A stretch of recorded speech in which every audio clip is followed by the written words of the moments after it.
Hi everyone, we're so excited to be here. My name is Maya Sulkin. I am a reporter for the Free Press. I cover education and Gen Z, so I'm really excited to be on this panel today. I want to start by saying I'm a proud member of Gen Z myself, and I'm usually pretty optimistic when it comes to young people, maybe less so, frankly, in the last week. But the data is pretty troubling. So young people have unprecedented access to opportunity, and yet mental health and academic success rates are really, really low. Like 21% of people under 17 are diagnosed with a mental illness. Reading and math scores are plummeting. We saw the nation's report card a couple weeks ago, and now with AI, students are not just under the pressure of social media, but also literally the way they learn and think and interact is changing. And this is such a rich topic, and so I'm going to speak as little as I can and leave it to the brilliant panelists, but we're really here to examine all of that today and talk about what it takes to prepare young people for the future. So I want to start by asking really each of you first to introduce yourselves, and maybe if you can address the one thing top of mind that you feel is the biggest challenge for young people right now. Do you want to go first? Yeah, sure. Good morning. I am Carrie McDonald. It's wonderful to be here. I am a senior fellow at the Foundation for Economic Education, where I lead the Education Entrepreneurship Lab.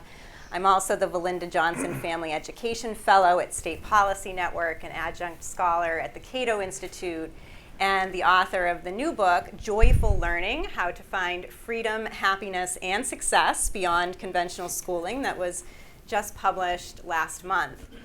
In terms of the most urgent challenge I see among young people, I think it's disengagement. And a recent survey came out from Gallup in partnership with the Walton Family Foundation, finding that Gen Z students are disengaged. They're finding their schools to be unfulfilling. They're not learning interesting things. They don't feel like they're a part of a joyful learning community. And I think it's troubling because not only does disengagement from learning lead to poor academic outcomes and higher rates of chronic absenteeism, but more disturbing that the survey found that the less engaged students were, the less optimistic, the more pessimistic they were about the future and their place in that future. And I think that that's a real concern and something we should be thinking about. I think, though, that the problem lies with the schools, not with the students. And in my book, Joyful Learning, I spotlight more than 50 founders of new schools, most of which have launched in the past 5 years, that really have very happy, engaged, fulfilled students. Most of these schools are being started by former public school teachers who themselves were disengaged. They felt frustrated and disillusioned in a conventional classroom and have gone out to build these new low-cost private schools, micro schools, learning pods, homeschooling collaboratives, where kids are really thrilled to be there. And I'll just give one quick example from the book of a former public school teacher, Jennifer Kempin, a longtime teacher in the Philadelphia public schools, found that the joy was out of the classroom. She wasn't engaged and happy in her job, and neither were her students. So she created, in early 2024, a home-based, Waldorf-inspired microschool in suburban Philadelphia for her son, elementary-age son, and students in her community, several of which had neurodiversities and other sort of special learning needs. And many of these kids hated school and were thrilled to be able to find this new microschool for their kids. And one of the first snow days when she opened, she had parents saying, "My kid is so upset that they can't come to school today." And these were kids who hated going to school in their previous learning environments. So that was a game changer for her and for the students. And then a few weeks later, parents said, "Gosh, I wish we could just have school all year. Summertime can be disruptive when we're moving from one camp to the next, especially for some students with neurodiversities." And Jennifer said, "Well, let's ask the kids. I'm happy to go all year round." So she said to the kids, "Would you be okay if we had school all throughout the summer?" They squealed in delight. So joyful learning is possible. Engaged students are happy and joyful across the country, particularly in these new schools and spaces that are being created by entrepreneurial parents and teachers all across the U.S. All right. Good morning, everyone. My name is Ian Rowe. I am a senior fellow at the American Enterprise Institute, and I also run schools. I have run public charter schools in the heart of the South Bronx for the last 15 years, and now I'm running a virtues-based international baccalaureate public charter high school, Vertex Partnership Academies. I think similar themes, actually, because when Maya shared the name of this panel, or it's are the kids all right? And oftentimes that question elicits like the list of pathologies, right? It elicits the kids are depressed, they're disengaged, they're all the things. But there are a lot of kids that are all right. And so I think what we have to try to avoid doing is over pathologizing that segment of the community that isn't doing well, and really lean in to understand, well, what are the factors that lead kids that are doing okay? What are the factors that are contributing to those outcomes? Like, even Maya, you just shared that, I think you said 21% of kids under 17 have been diagnosed with some kind of mental illness. That is a concern, but it also means that 80% of kids don't, right? So what is it that's really driving, the Wall Street Journal put a story last year, Gen Z is the most disillusioned and pessimistic about the future than any living generation, right? That's a harsh statement. But when you dive into the data, one of the things they were lamenting was that Gen Z said, 53% of Gen Zers thought that they wouldn't own more than their parents, which is lower than prior generations. Well, the other generations were 62%. Thought that they wouldn't, and or I'm sorry, it was they were 8 points more optimistic. But the point is, the majority of kids still thought that they, ultimately would do okay, and it wasn't that much different. And when you look at baby boomers, you had much lower rates of optimism. And so part of the reason I run schools is that I want, like those founders you're talking about, I want kids to know that they can do hard things. Like, kids are in search of strategies of empowerment, not reinforcing of messages of structural barriers that will lead them astray or that they have, that are insurmountable. And so I think that's something all of us as school leaders really need to focus on. What are the strategies to cultivate agency? This idea that young people can lead self-determined lives of meaning and purpose. And the more that we kind of cultivate environments like that, I think we'd start to see a lot less young people feeling that their lives are facing challenges that are so insurmountable that they get depressed and all the things that we're worried about. Hey everyone, Tommy Schultz. I'm the CEO of the American Federation for Children. We're the nation's largest school choice advocacy organization. I think what I worry about, and have worried about for a long time, is what we're telling students about education, right? I mean, how many times does the next national report card come out that is showing rock bottom test scores and we virtually do nothing about it? We don't organize some state of emergency level type of crisis response. I mean, everything from school shootings, violence, things that seemingly we tolerate at a policy level, a leadership level. What's that instilling in kids? I mean, you mentioned Gen Z and millennials who came of age from 9/11, great financial crisis, a almost weapons-grade deployment of social media into our lives, which, unlike other technological step, increases in, everything just from, going to cell phones to internet. We're all completely connected. We all have a megaphone and microphone to reach, anybody in the world. That's had a real, I think, change on the psyche of these kids these days, and we'll talk a little bit more, I think, later on about some of the policies that have happened in the last 10 or 15 years that have really enabled some troubling things to happen.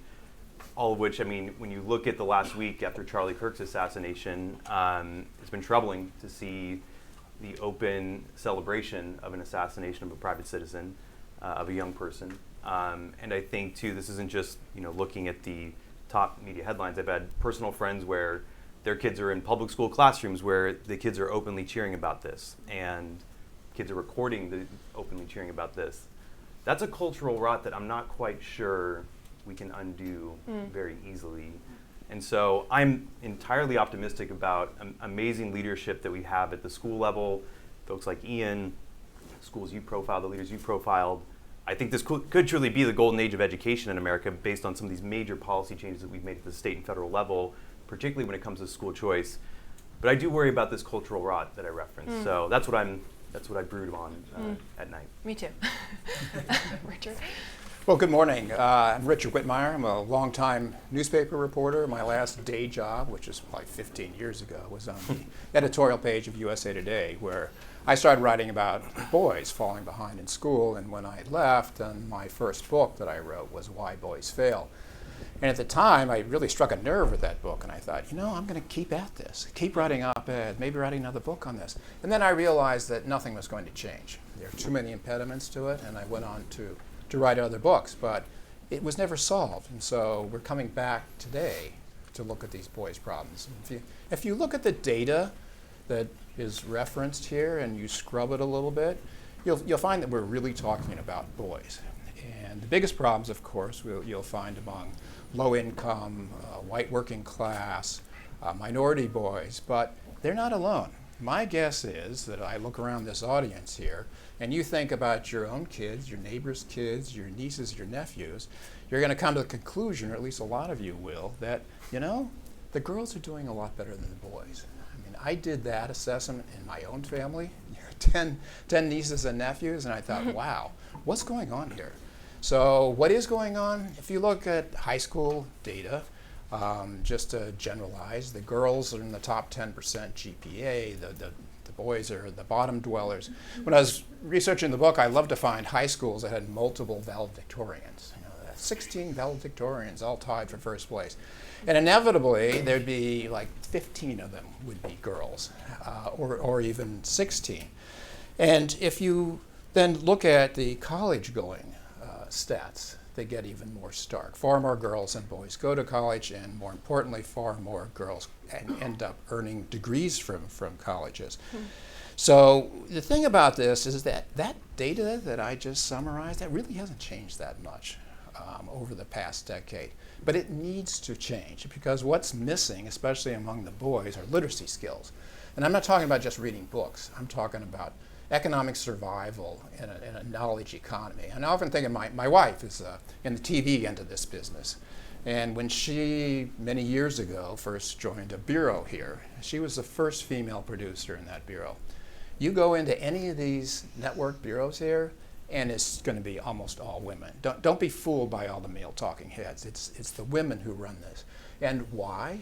Because think about the skills. You have to take a police report, a think tank report, immediately find out what's newsworthy in it, distill it down to proposed 30-second, 45-second piece, all on deadline.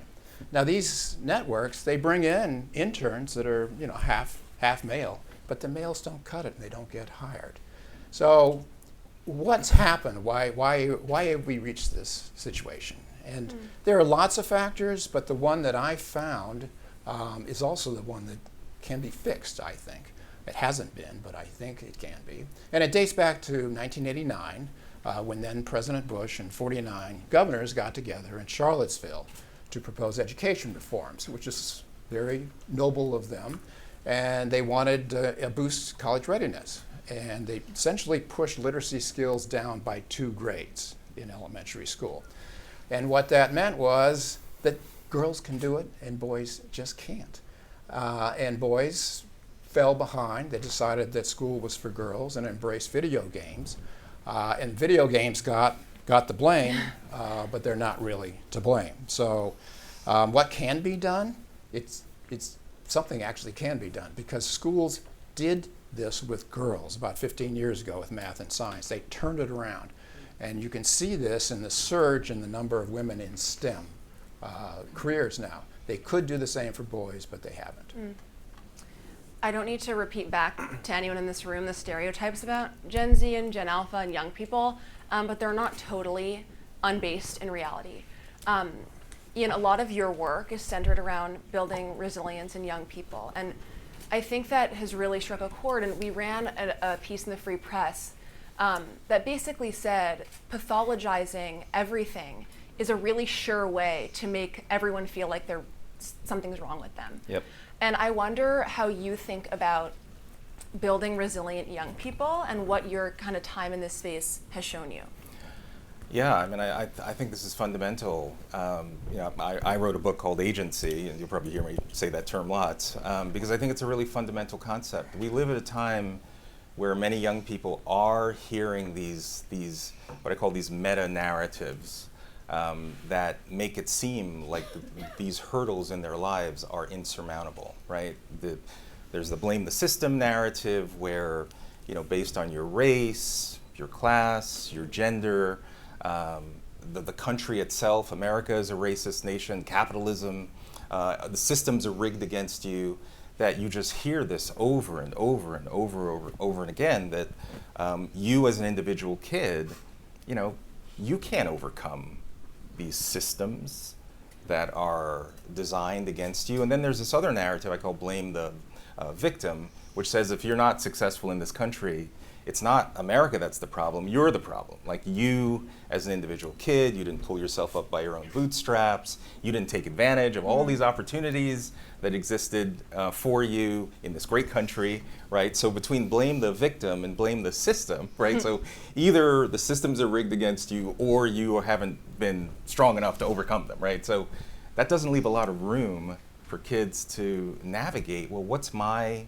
pathway? And I'm convinced that this third pathway has to be this concept of agency, that you start with a belief that kids actually do have the capacity to be agents of their own uplift, right? We live in a self-governing free society, or that's our goal, right? But that means we need kids that have the ability to self-govern based on some set of common virtues or habits of excellence. So that's why in our school, we're organized around the 4 cardinal virtues of courage, justice, temperance, and wisdom. And each morning, our students recite what we call I statements. So for courage, I reject victimhood and boldly persevere even in times of uncertainty and struggle, right? Or temperance, I lead my life with self-discipline because I am responsible for my learning and my behavior.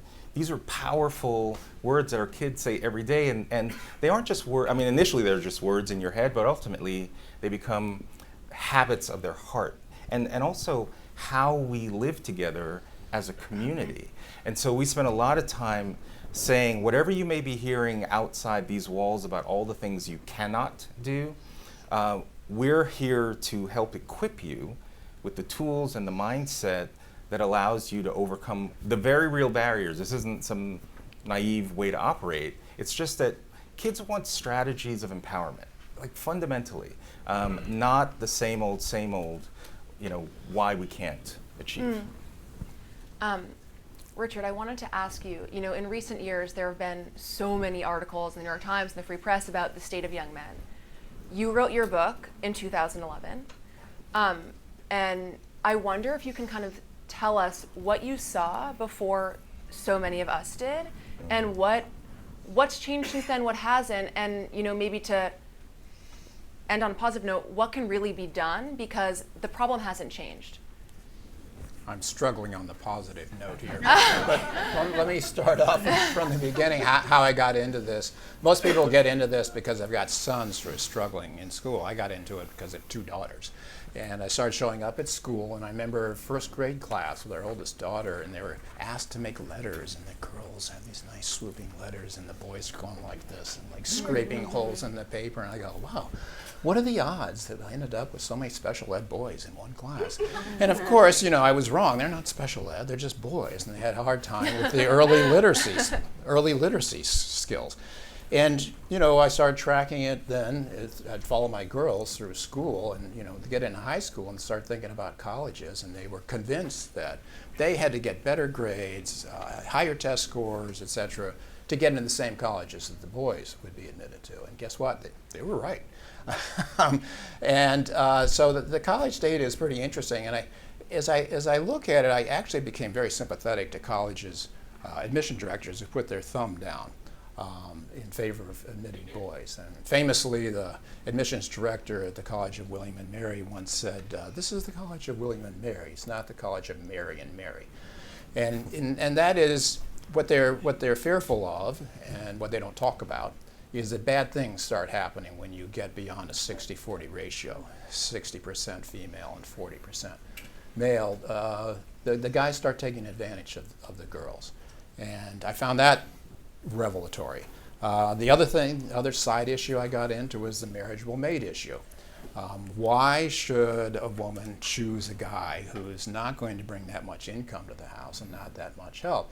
We see articles all over the world about worrying about the falling birth rate, and only rarely, or on paragraph 39, do you get into the marriageable mate issue.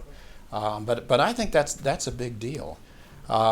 So what's changed? I would say that when I was researching this, let's say 15 years ago, the failure to thrive, failure to launch boys were very apolitical. Growing into young men, they didn't vote, they didn't have any contact with politics, and today it's just the opposite. They're angry, they're involved, they're defining the political trends that we're looking at. So that has changed a lot. Another thing that's changed is that back when I was writing this, I was framed as like a misogynistic cretin or something for writing about boys, because everyone was concerned about the girls, and I would be told, "What do you not understand? Look at Congress, it's all men, there's nothing to worry about."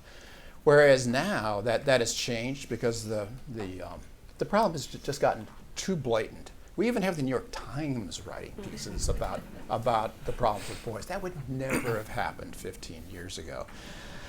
So the other thing that hasn't changed is that I don't see any effort by schools to remedy that early literacy issue for boys. They could be doing it. They did it for girls in science and math, but they're not. So yes, I was looking for that optimistic moment. I didn't find it.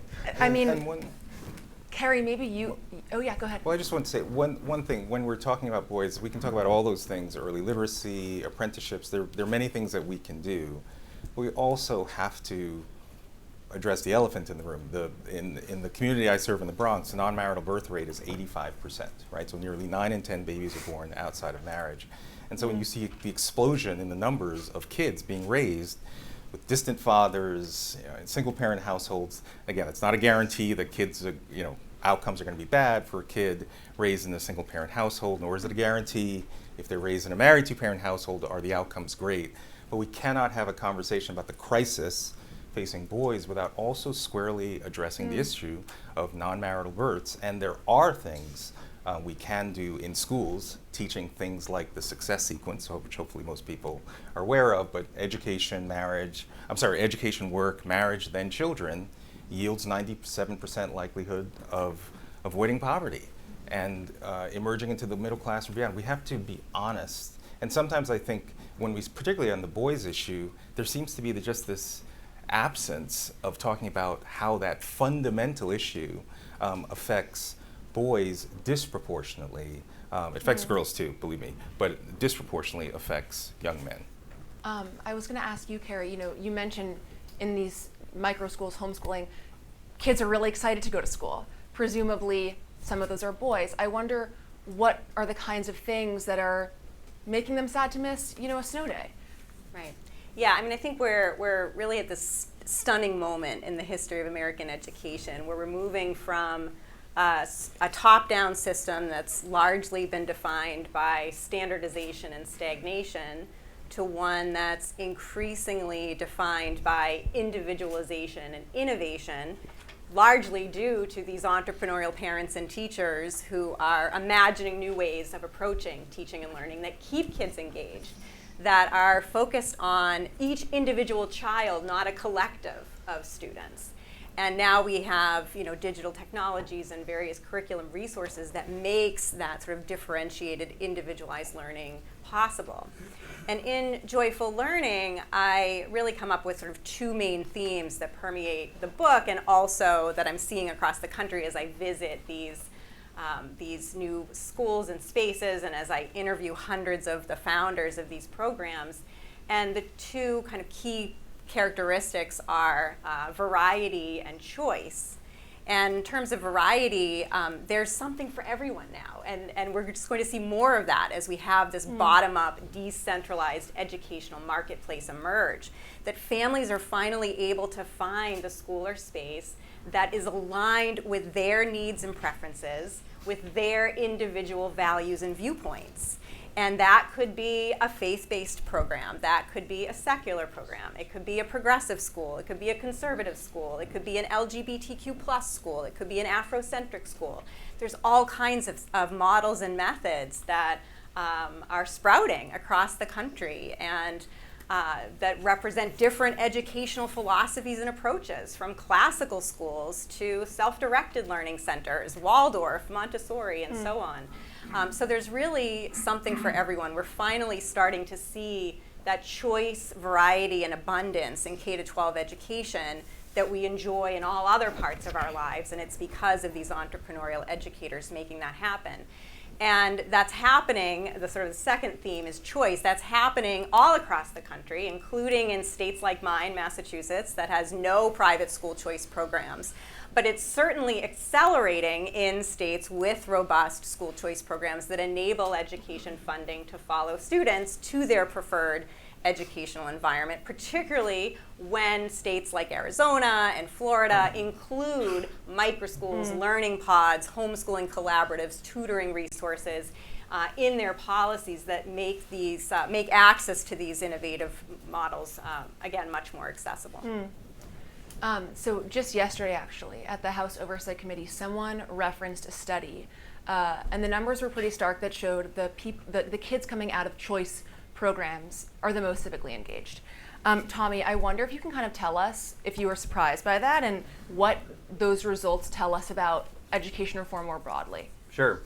I wasn't surprised by that, partly because the person making that point was on my team. I'll make a quick point on this, the study itself and why it's intuitive that students coming from private school choice programs, charter schools, are more civically engaged and engage in civil discourse, engage in civic affairs, right? I mean, you think about how public schools over the last, decade or more have instituted some policies from the top down that have removed some baseline things like discipline from how we operate. So, when the Obama sinister guidance goes out to all these school districts saying that you could have federal law enforcement actions taken against you if you have discipline policies that we disagree with or that we find suspicious, and suddenly, how many of us know teachers or friends whose kids go to school where you have just outright violence, you have kids flipping desks, screaming expletives, knowing nothing will get done with them and they'll be fine. How is a student that's trying to learn, or how is a teacher trying to teach, how are they trying to actually do anything civically engaging when you have this sort of rash violence going on any given day, and that person is still back into the classroom? When we've undone that, things happen.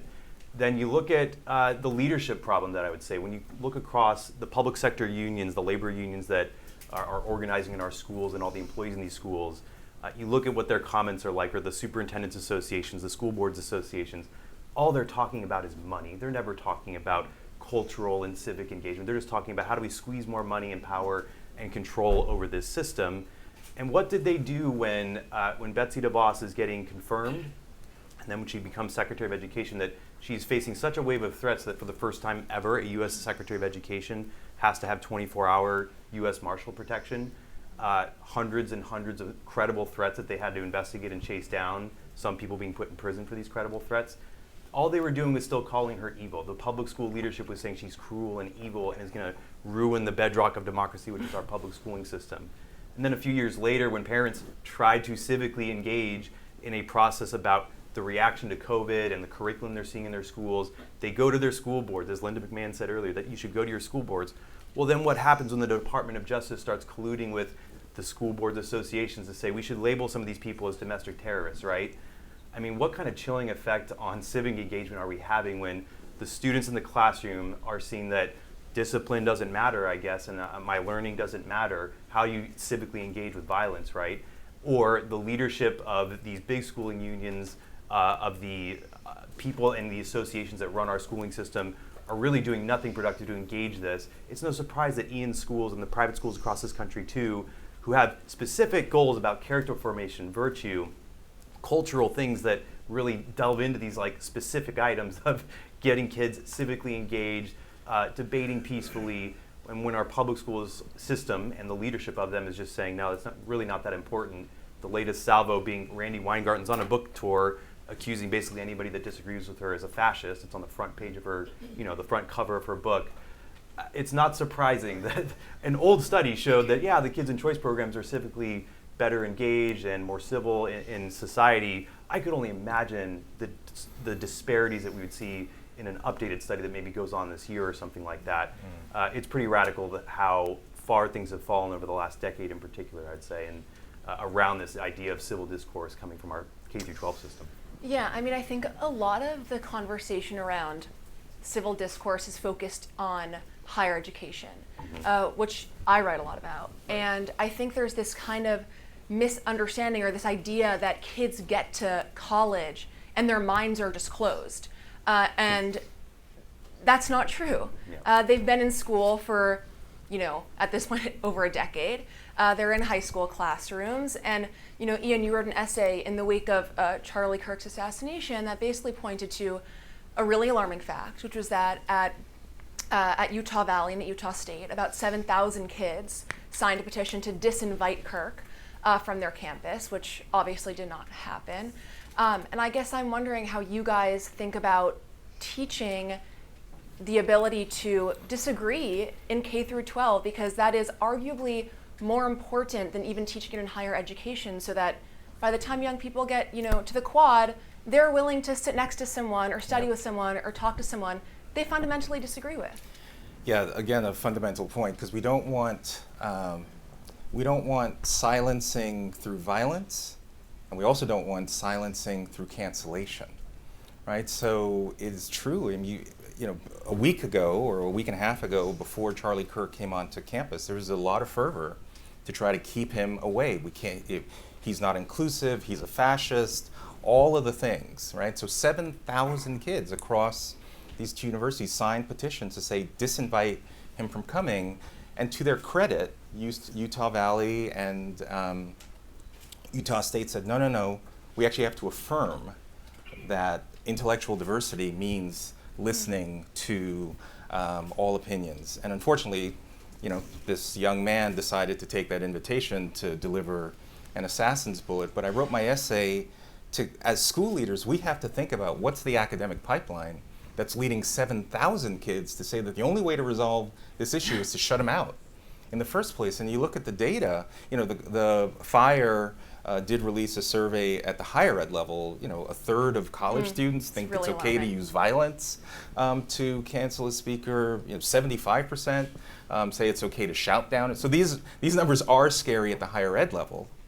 But the issues, the intolerance that we see of college students to grapple with opposing ideas, in my view, doesn't originate in college. It's much more likely that these kids are coming out of the K-12 system never having been in real environments where they have to engage with opposing ideas. The Knight Foundation has the Future of the First Amendment survey. They found for high school students, only 40% of high school students agree with the statement that says anyone should be able to say anything they want, even if it's offensive. Only 40%, right? That's not good. Look, sticks and stones may break my bones, but words can never hurt me. We have to help our students in high school, in particular, recognize that words are not violence. Violence is violence, right? And so, again, as a school leader, I'm calling on what are we doing, particularly high school principals, to have divergent opinion. Like our students read, Thomas Sowell and Glenn Lowry and folks that you're probably not seeing in many high school curricula. We're really trying to build a very robust debate initiative, but how do we create more environments where you actually value viewpoint diversity so you have some armor when you get to college and others are saying, we can't listen to these people. We already have students who are predisposed to say, no, we gotta listen to them and let's engage with these ideas. We only have time for one more question, which is crazy, but I I recently wrote a story for the Free Press, and it was the hardest source gathering I've ever done. And it was talking to young students, college and high school, who choose to not use AI. Not because it gives them extra credit, not because their parents are telling them so, but of their own volition, do not use artificial intelligence. Right. Many schools are banning cell phones altogether. Jonathan Haidt, who I'm a big admirer of, has really led this charge. And others say that it is naive to kind of set kids up for a world that does not exist, i.e. one without phones. So I wonder if each of you can maybe talk about how we should be thinking about technology's place in the classroom, if at all. Yeah, go ahead. Yeah, I mean, I think, again, it comes back to choice, right? Is allowing each individual family, each individual school to decide what is right for them and for their community. And so I would encourage us to avoid kind of top-down bans and those sort of one-size-fits-all policies, and instead enable schools and spaces and the families that frequent them to decide on a school or space based on a technology policy. And some families will choose schools and spaces that are completely tech-free and that don't allow phones and screens, and that's great. The Waldorf microschool I told you about earlier in suburban Philadelphia is one of those schools.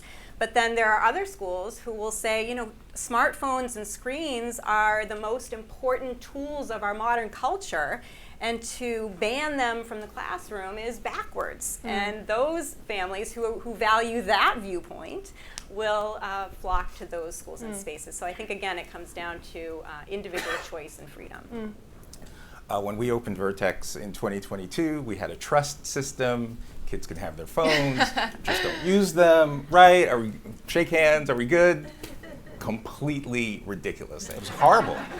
Almost every issue that we had, behavioral, disciplinary, literally, there was not a single issue that wasn't connected to some use of a cell phone, social media, and it just became clear that this actually was a huge barrier to learning in our schools. So the next year, we did institute a ban. So every morning, kids bring their cell phones, their smartwatches, their AirPods. It's locked into a pouch all day long. They carry it. We figured out a way that it stays locked.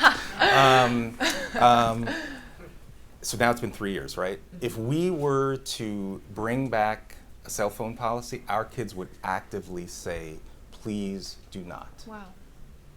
Right? Because what they discovered was they were actually able to interact with each other as human beings. There were like these, like, wow, like you're a real person, like real conversations. And so there's something, you know, I'm generally not a ban type person, but there's no question in my mind that as an educator, these devices, there needs to be a digital rest. That there is a period of time that you can just interact with each other as human beings. As schools, we need to fill the void of, you know, because what I've found is that the use of the devices is almost always a search for human connection, right? So let's create that, let's make that connection in the real world, and actually by taking away the devices, that's one of the most effective strategies to do that. Don't disagree. I think to look at private schools, charter schools, they're way ahead of the curve on this. They saw the challenges that this tech in the system was bringing to their students, their families. I do hope, though, that tech will be used for good. I mean, especially given the NAEP results of just how we are at rock bottom academic levels.